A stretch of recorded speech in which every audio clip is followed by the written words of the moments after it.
Turnamen catur terbaru London Classic Chess 2023 menghadirkan beberapa partai menarik.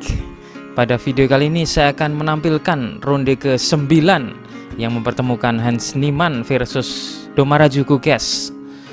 Seberapa menariknya partai ini? Oke, langsung saja kita lihat. Kali ini Niemann yang memegang putih memulai permainan dengan pion E4. Dibalas Gukesh pion E5, kuda F3, kuda C6, gajah C4, gajah C5 menuju pembukaan Guichio Piano yang menjaga banyak ketegangan di pusat karena belum ada pertukaran. Pion D3, kuda F6, rokade D6, C3, A6 dengan ide persiapan mendorong pion B5, tapi ini buru-buru dicegah Niemann dengan mendorong pion A4. Gajah mundur ke A7 dan dilanjut Niemann dengan menggeser benteng ke E1. Gukesh H6, A5. Niemann terus berupaya mendapatkan ruang di sisi sayap menteri. Di posisi ini Gukesh memainkan langkah yang agresif dan cukup ambisius. Pion G5. Tampaknya Gukesh tidak ingin melakukan rokade di sayap raja dan ingin menciptakan badai pion di sisi raja. Langkah ini terbilang ambisius karena hitam ingin mengambil alih kendali permainan secara cepat.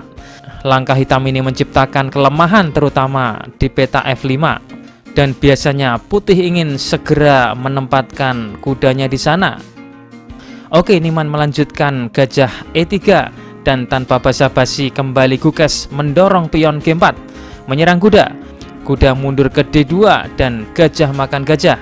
Pion merebut kembali, kali ini membuka file F yang semi terbuka. Kuda H7 membuka diagonal menteri. Dibalas kuda F1. Kali ini kuda ini berjalan mengincar petak penting F5. H5, kuda G3, menteri keluar melalui petak G5. Langkah bagus menteri yang membackup petak F5 dari kuda putih yang dapat ke sana. Sekaligus menteri ini memantau petak E3 sehingga benteng putih harus terus mengawal pion, tidak memberi kesempatan benteng untuk berpindah ke file semi terbuka F. Niemann melanjutkan kuda D2 dan Gukesh kuda E7 menambah kawalan pada petak F5. Menteri A4 skak. Dalam posisi ini jika gajah menutup, maka gajah makan pion F7. Setelah raja makan, menteri balik makan gajah. Putih unggul satu pion disertai posisi hitam yang berantakan. Oleh karena itulah di sini Gukesh menutup dengan pion. Tapi kali ini menteri ke B4 tidak hanya mengincar pion hitam D6, tapi juga mengincar pion B7 sehingga ini memaku gajah untuk terus mengawal pion ini. Gukesh melanjutkan H4 yang menyerang kuda. Kuda berpindah ke F5 dan kuda ini langsung disikat dengan gajah. Pion makan, pion maju ke D5 menyerang gajah sekaligus menutup diagonal gajah ini. Memaksa gajah mundur ke B3. Hitam melakukan rokade dan benteng ke-4. Langkah yang sangat bagus di mana benteng ini dapat menyapu ke seluruh baris di baris ke-4. Ini adalah manuver darurat benteng yang mengaktifkan bentengnya secara cepat. Benteng bersama menteri menyerang pion G4 dan H4 sekaligus.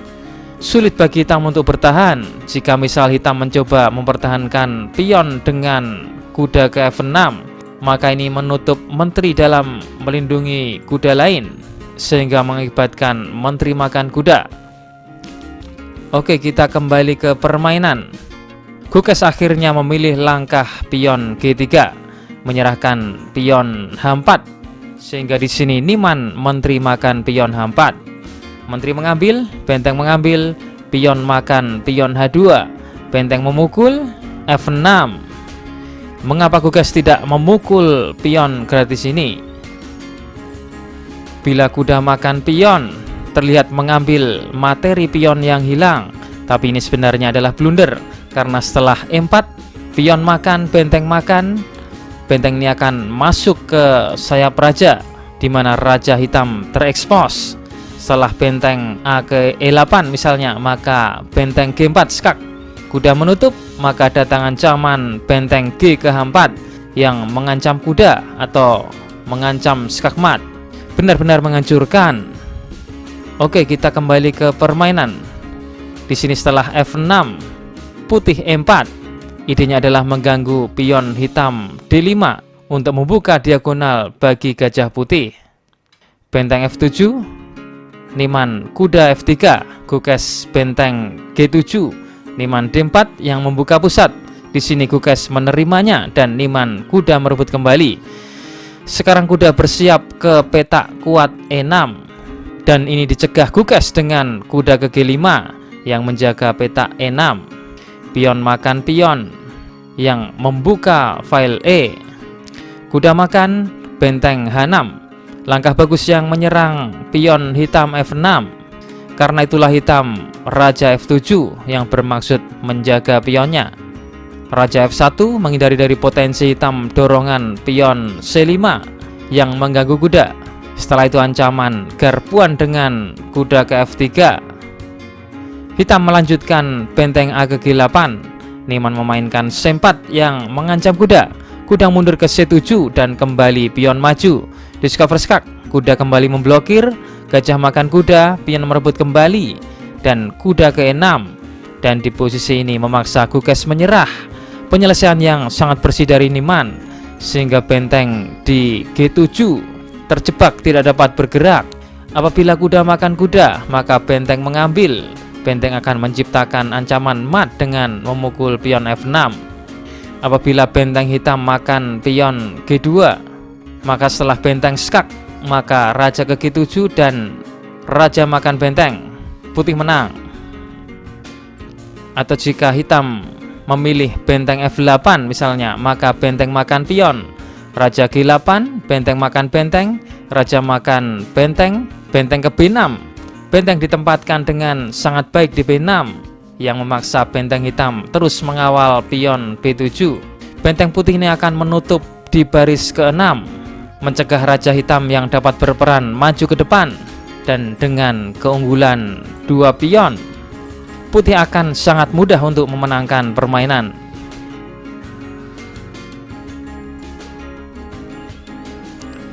Jawaban asal otak video kemarin, jawabannya kuda ke G6 yang apabila pion mengambil maka menteri makan menteri, putih menang menteri. Atau jika menteri makan menteri, maka kuda makan benteng, raja H8 dan kuda makan menteri, putih menang 1 benteng penuh. Oke, kita masuk ke segmen asal otak. Temukan langkah terbaik dari putih untuk memenangkan permainan. Jawaban asal otak ini akan kami tampilkan di video selanjutnya. Selamat menganalisa.